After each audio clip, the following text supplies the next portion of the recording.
আসসালামু আলাইকুম। আশা করি সবাই ভালো আছেন। আলহামদুলিল্লাহ আমরাও ভালো আছি। তো আজকে সুন্দর এবং মনোরম পরিবেশের একটা ভিডিও নিয়ে আসলাম। এই যে চলাচলের পথ, এইখানে পুরাটা স্কোয়ার 40% জমি বা বাড়ি বিক্রি করা হবে। পুরাটা বাড়ির অংশ 10 ফিট চড়া রাস্তা আছে, যেটা সরকারি রাস্তার সাথে গেছে। একবারে ট্রাক পিক আপ ঢুকবে, কোনো সমস্যা নাই। পুরাটা বাদাই করা, পুরাটাই গাছ, প্রচুর পরিমাণে গাছ আছে।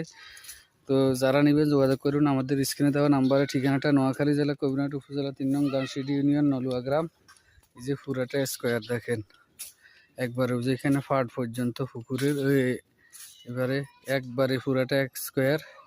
প্রতি শতাংশ বা প্রতি ডিসিমিনের মূল্য হবে 50,000 টাকা। বাদাই করা বাড়ি, আপনি ঘর করতে পারবেন, বাড়ি করতে পারবেন, কোনো সমস্যা নাই। পুরাটা স্কোয়ার, পানি যাওয়ার 2টা আমালি আছে। তো যারা নেবেন যোগাযোগ করবেন। ঠিকানাটা নোয়াখালী জেলা কবিরহাট উপজেলা 3 নং দানসিডি ইউনিয়ন নলুয়া গ্রাম। প্রতি শতকের দাম 50,000 টাকা। সবাইকে ধন্যবাদ।